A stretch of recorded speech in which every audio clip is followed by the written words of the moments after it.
Hi, I'm Gordon Lamphere, and welcome to the Real Finds podcast, the podcast series where we speak with key entrepreneurs, scientists, and activists who are shaping the real estate community and, as a result, our world.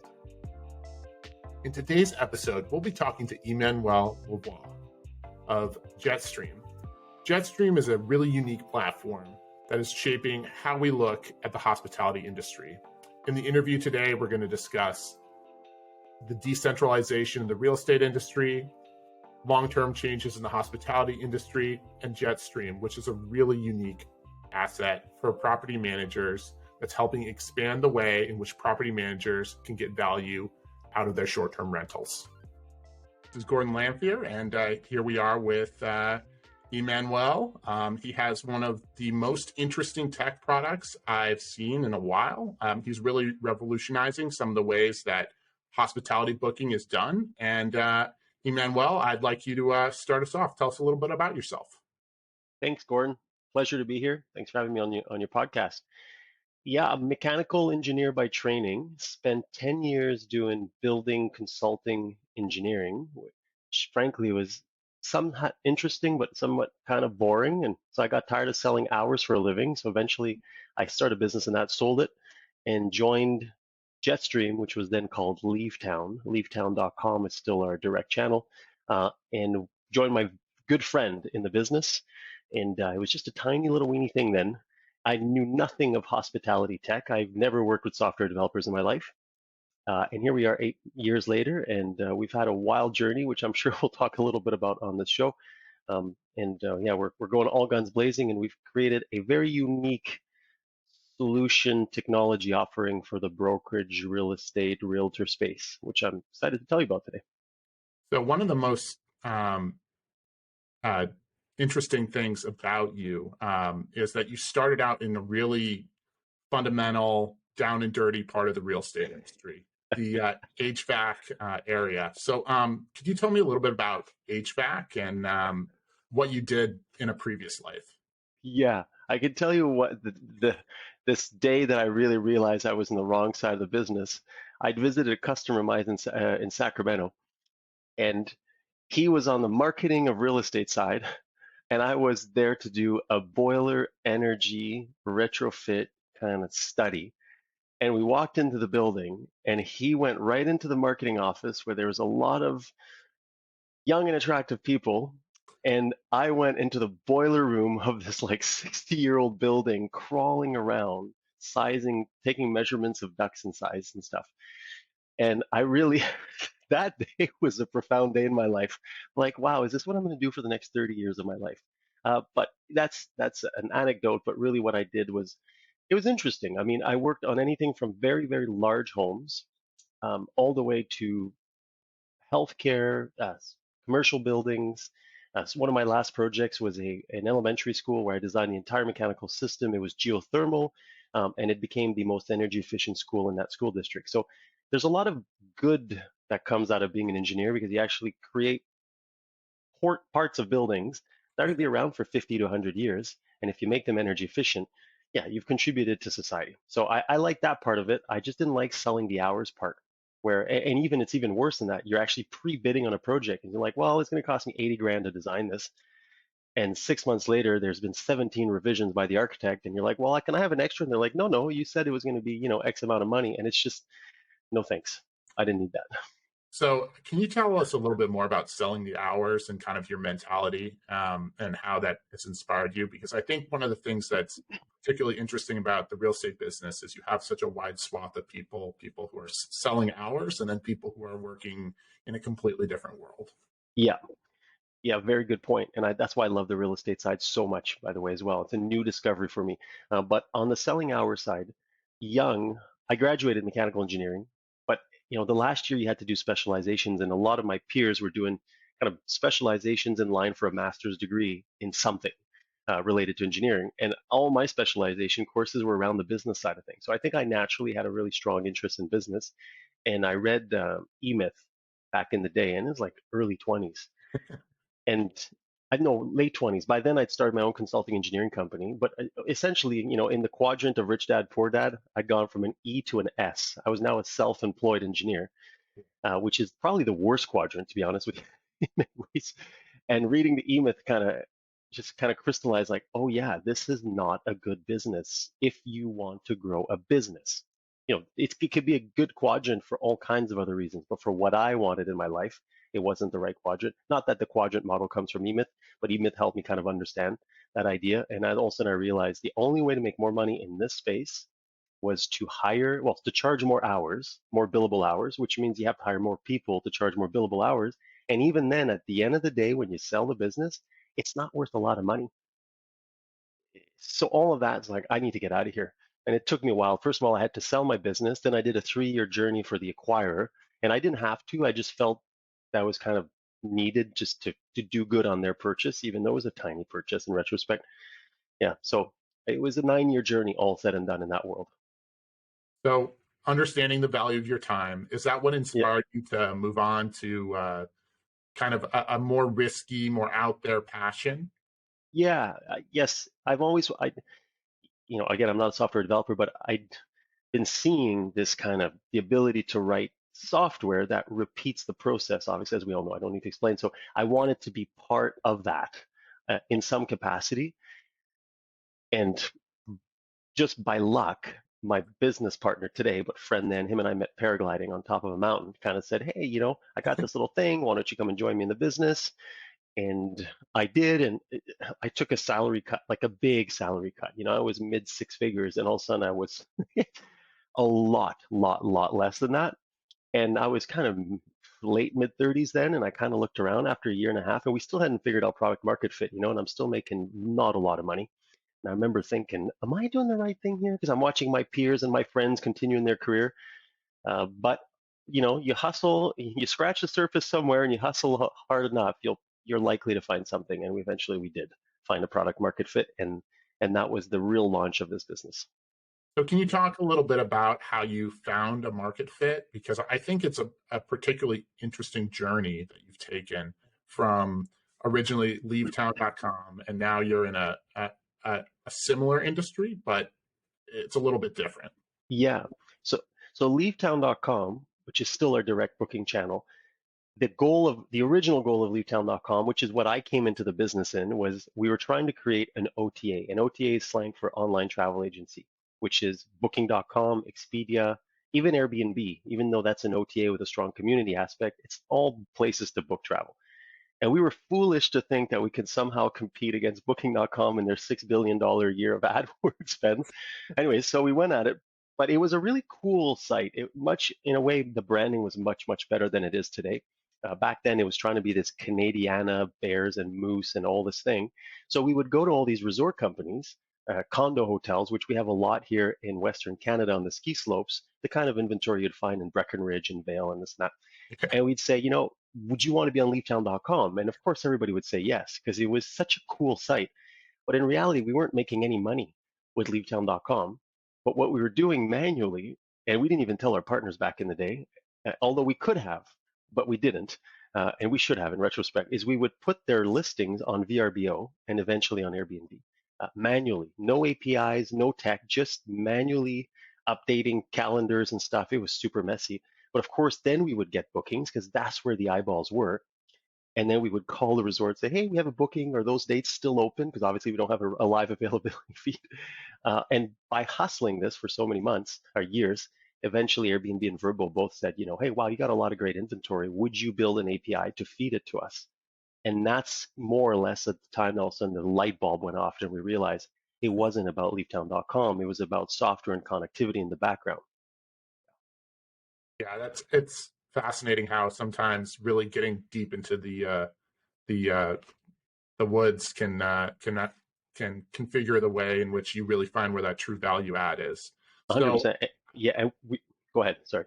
oh no, so I wanted to talk a little bit more about that because the hospitality industry isn't that different than the rest of the real estate industry. That even though they are a little bit ahead, they're definitely behind, tech or finance or a lot of industries in terms of implementation of technology. Um, and one of the things that I think that's particularly interesting about your product is how it's kind of bridging that gap from kind of old to new. Can you speak a little bit about how the hospitality industry has embraced technology? Yeah, absolutely. I think hospitality has actually embraced technology more or quicker than real estate side, if I can Of just course. throw Yeah. that out there.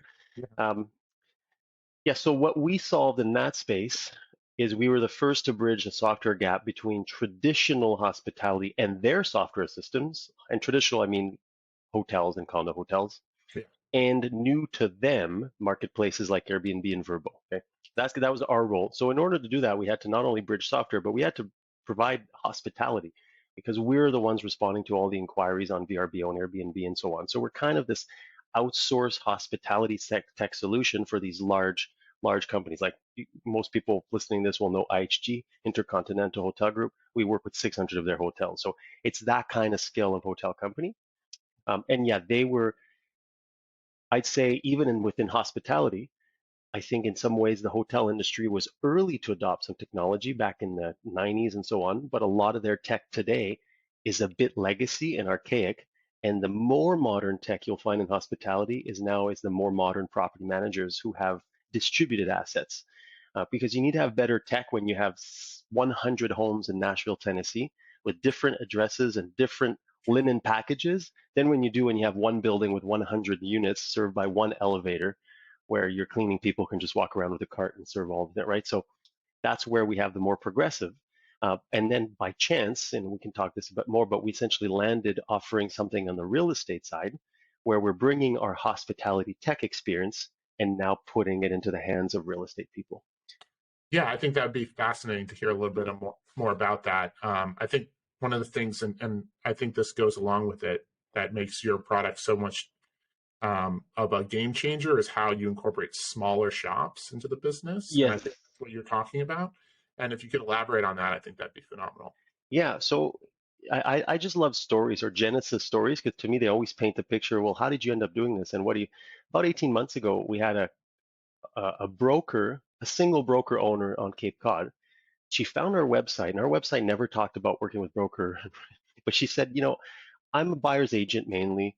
When I sell a home, a lot of the buyers they like me and they say, could you do my vacation rental management? Because these are oftentimes secondary investment properties on Cape Cod. And she says, and I don't want to, this is not my core competency. I'm not a vacation rental management company. Could you help me? And around her, 18 months later, here we are. Now we have many more and signing up brokerages now, not just realtors. But essentially, yeah, we built a technology and service solution, which is essentially not too different than what we were doing on the hotel side. But when you apply it first to a new market, you get to kind of develop the product around where essentially our tagline is we're a business in a box solution that empowers brokers and realtors to market, manage, and monetize their short-term listings. That's the elevator pitch right there. And we're Yeah. truly a business in a box. And we can take any brokerage. Usually it's brokerages and leisure destinations that really resonate with this because they can see how much money the property managers around them are making. But a lot of them don't have the technology in house or even the desire, frankly, to do a lot of this. And Jetstream comes in with a package solution. And we say, you're now a property manager, but we're going to do 95% of the work in the background. And we do it under your brand, which is what they love. Yeah. Very cool. So the next thing I wanted to talk about that I think is uh, makes your kind of background particularly interesting is you did have a little bit of a venture into the real estate world. I know you talked about it on a couple other podcasts, and I think it gives a really unique insight into figuring out what makes you and kind of your methodology particularly interesting. Yeah, in summary, I got wiped by 2008. I was late 20s. Yeah, yeah. Well, yeah, a lot of people did. I was late 20s. I bought a house the year before for like 250 grand. And a year later, the thing was worth 350 grand. Like it was insane. And the town I was specifically in Canada, very hot destination. And some unscrupulous mortgage lender allowed me to pull even way more money than that. This mortgage lender, by the way, subsequently lost his license Oh, because of this yeah. kind of stuff. Oh, So I had all this money, and then I went and bought another property, and I was supposed to stratify the price. Anyways, it was going to be a two-unit little. It was my first real estate development because ultimately, in my heart of hearts, I still want to be a real estate developer. Okay, and this was like I'm going for it. And I mean, I won't get into the details, but 2008 and a few other things. all hit me right in the face at the same time. I did not go bankrupt. I clung on, I held on and dug myself out of a financial pit for 5 years. which is And when pretty I, impressive, by the way. yeah, So, thank you, from salary, it's all fine and good to lose 100 grand when you have 200 grand. But if you lose 100 grand and you have zero, now you're negative 100 grand. You can't invest your way out of negative 100 grand. You got to pay your way out of never. Anyways, that's the situation I was in. And when I sold my last house, that's when I moved from there to Vancouver, Canada. I wrote a check for $17,000 to the bank, and I'd wow. had that house for 7 years, and I sold it for 293 in 2013, and now they've rezoned the entire area C4 for 4 dwelling units, and it's worth like 900,000 bucks. I had three of those, and I lost 100 grand. Well, well, you know what? Look, any developer that's been in the game long enough Yeah.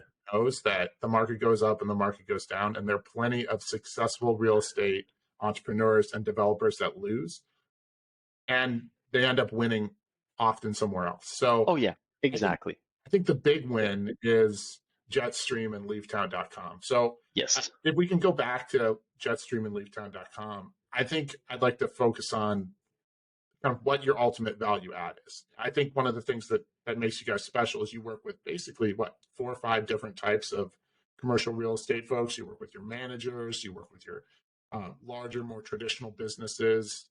If you could go down the list of kind of what you guys actually do Yeah. fully, I think that'd be uh, terrific for our listeners. Yeah. Okay. So our technology and our service offering is more or less partner agnostic. Okay. And I'll talk about that in a second. But let's talk about the product and the service. So the software itself is to use MLS type wording, is a syndication engine, except that we syndicate to Airbnb, VRBO, Booking.com, Google, Expedia, Home2Go, Holido, TripAdvisor, and the list goes down, down, down. Everywhere people are shopping to book accommodations. And of course, our own website, leaftown.com. And we also power the website of our partners. So if you have a brokerage, Gordon's Brokerage, we can power gordonsbrokerage.com. It's actually powered by our tech. So that's kind of the demand generation side. And then once the guest books, we have a suite of we're part of an ecosystem of software which we've integrated with all these uh, we call them best in class third party solutions which complement our offering. So one of which is guest screening, like sophisticated. Guest takes a photo of their face, of their driver's license, and then once they've passed screening, we have a software partnership with an insurance company that puts in $1 million of damage protection behind that guest, behind that booking. Keyless access solution where they only get a code that works for while they're there. Noise monitoring to detect parties in the asset. We do all of the dynamic pricing and yield management. We integrate with on-site cleaning companies through software so they know what to do, when to do it. And also finally, guest amenities delivery, which is soap, shampoo, cream, all branded under your brand, under gordonsbrokerage.com. If you want the soap to say that in the shower, for example, for the guest. And we handle all funds from getting the funds from the guest to distributing the funds to the cleaner, to the broker, to their agents, and to the homeowners ultimately behind, and even the fund delivery to the homeowner behind the brokerage and the agent is white labeled and branded under Gordon's Brokerage. Thank you. Every single booking multiple times a month in the asset owner's bank account is your name and your brand. Yeah, huge value add. Huge value add, yeah. So that's the tech and oh yeah, well that's the tech, and then the services. We have a team of reservation agents located around the world, and we respond to all inquiries, live chat, WhatsApp, email, phone, 24/7, 365. So our teams are in Canada, Spain, and the Philippines. All of them are our own employees, no outsourced call center whatsoever. And then we do all content creation and optimization. So we maintain the listing content, so our partners don't have to do that. So that's kind of the Jetstream as a whole. And then we take all of that complexity and all these software integrations and we package it and sell it to different verticals just on a rev share model, which people love. And so the best rev share model, the best vertical for us is the brokers and realtors because they are, you guys are uniquely positioned in the middle of transaction flow to capture inventory for management. Put it that way. And most brokerages and realtors in North America don't do short-term rentals yet because it's complex for all the reasons I just listed. So Exactly. yeah, but we also partner with just asset owners. One of our customers and great friend owns boutique. He's a Canadian real estate developer, but he built a 15-unit apartment building slash boutique hotel in Mexico in Sayulita, florencesayulita.com. And we partner all of that, including that website that I just talked about. So we work with small real estate developers. We've even partnered at one point, and that's kind of stalled because it's an under renovation. We'll never know if it'll come back, but a US pension fund acquired 10 hotels, 2,200 rooms. They're renovating all the hotels. They're a pension fund. They're not a hotel operator. It's a complex what they're trying to do. But anyways, they picked Jetstream, and we even partnered down all the way to a small single homeowner. We're not Nope. fans of single homeowners because it's a small deal for Jetstream. But Yeah. if they have a nice home, because some people have really nice homes, we'll definitely partner with them. Well, hey, I Yeah. mean, look, there's a tremendous gap just generally in the real estate industry with tech. I mean, what is it that in the United States, somewhere in, depending on where you look, 40 to 45% of all GDP comes from small businesses, right? And Yeah. so if you're bringing that big value add for their small to mid-size hospitality industry businesses, I mean, that's a unique way to enter the market and a really unique way to reshape how folks are connecting with where they're going to spend the weekend. So, Well, let's talk about that real quick because you had asked me that in the question, and that's really close and dear to my heart. Right now, there's hundreds of millions of dollars flowing into private equity that are buying real estate inventory for short-term rental purposes. So that's one field that most of us are not playing in. You got the likes of the Vicasas of the world that are also public now, took a beating recently, but nonetheless, they've raised hundreds of millions of dollars and they're doing a roll-up of property management companies. And they're going around to brokerages and say, send us your homeowner leads and we'll pay you $2,000. Whoopie-doo. And now they're turning into a brokerage, Vicasa. So Jetstream really is the only solution out there that is really purpose built to power the small, because you mentioned the smaller operator, the small brokerage, the realtor, to compete on a global scale, because we're the same technology stack as those guys, but instead of building it for ourselves and then raising hundreds of millions and acquiring other companies, we're offering it really on a rev share to smaller operators so they can compete and grow their business in that capacity. That really resonates with me profoundly, like as a human being, to do that. yeah, look, we run a small shop as well, and I can tell you without our tech stack, there's no way that we could compete. And it's unbelievable what folks like you in the real estate tech industry have done over the past 5-10 years to revolutionize the business and really open it up for everyone. So yeah, once again, huge value add, particularly for us small folks. So one of the other things I wanted to touch on is with that, where do you see ultimately some of the tech application going? For do you think that the future is smaller and smaller, or do you think you guys are going to be just scaling generally across the board? Uh, well, I think Jetstream is going to keep scaling because we're serving multiple smaller pillars. But if you mean as the industry in general, where it's all heading, I think obviously this is no secret. I'm not coming up with anything groundbreaking here, but I do think that obviously there's going to be more and more and more technology and adoption of technology in real estate. I was at the NAR IOI event in LA a few months ago, and the stuff I saw there, a lot around the fintech, payment, loan processing. I think there's a lot of middlemen that are going to get squeezed out by technology. I'm sure this is no surprise. Yeah, Yeah, massively, which means things get done a lot faster, a lot less friction. I do think there's a lot of, in many ways, there's a lot of exploitative layers, and I don't mean that in a super, super bad way, but there's a lot of layers in our current system that are extracting quite a bit of wealth. And I believe that technology is going to definitely squeeze a lot of that out. And there's a lot of room in real estate for that. so we're going to get to I think that leads us into our final four questions and gives us kind of a long-term, big picture perspective on you and kind of the industry. So I wanted to start out, besides we're talking that portion of how you see the future going. 10 years from now, what do you think is going to change most in the real estate industry, particularly hospitality?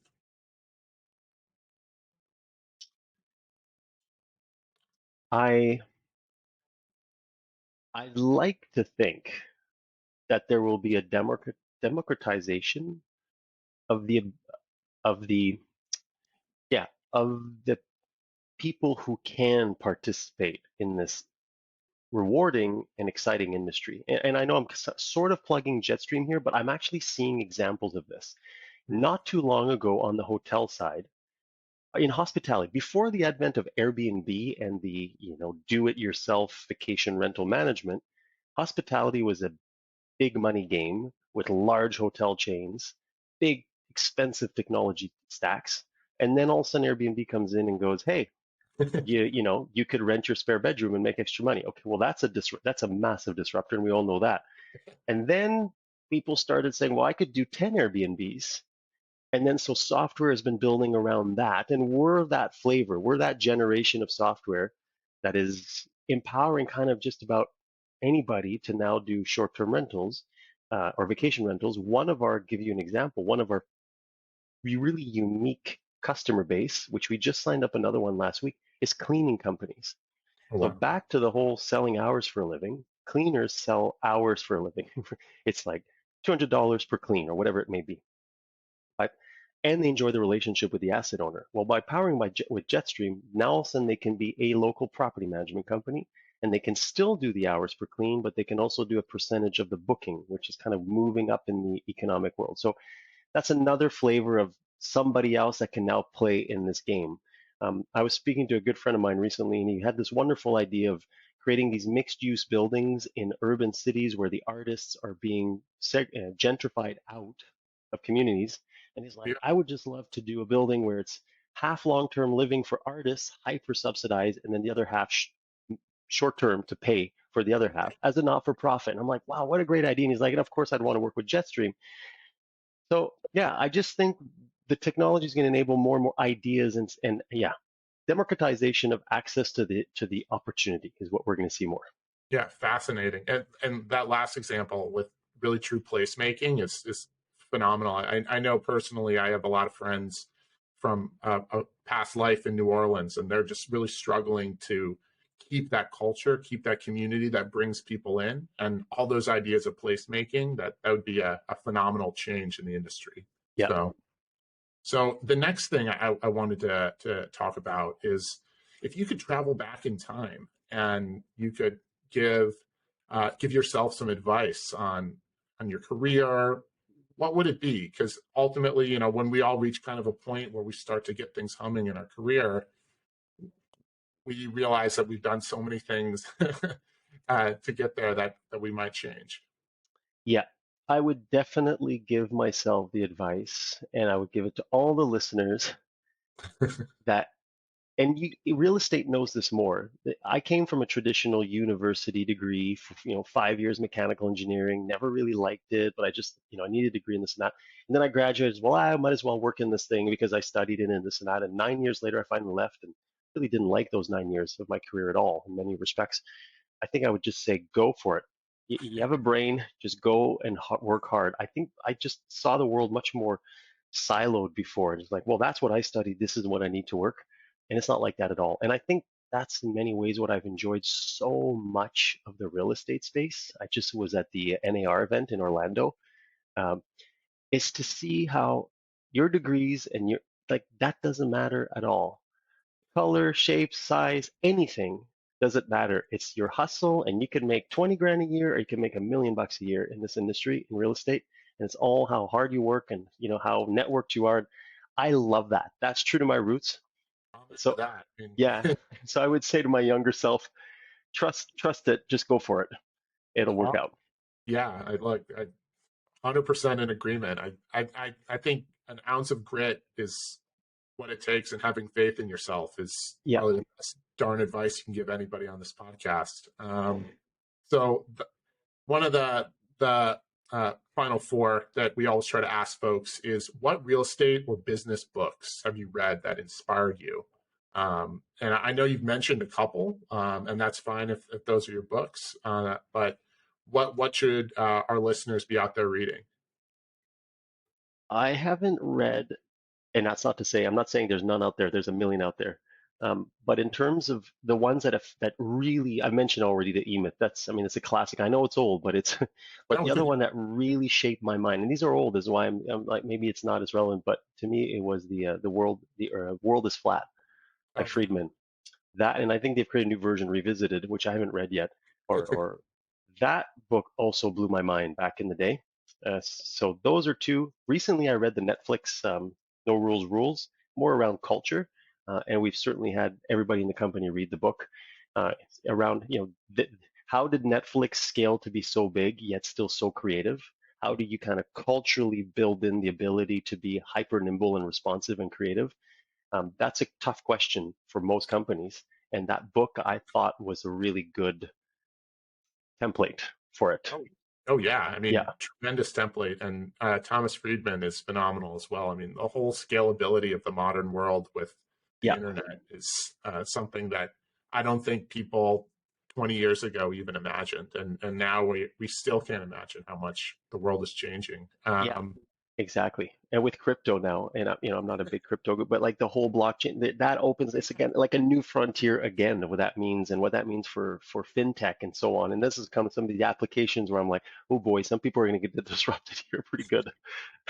And decentralization, I mean, you could just go down the list. And that last bit, I think the biggest change that we're seeing is kind of who influences us as decentralized. It used to be really localized or traditional hierarchies.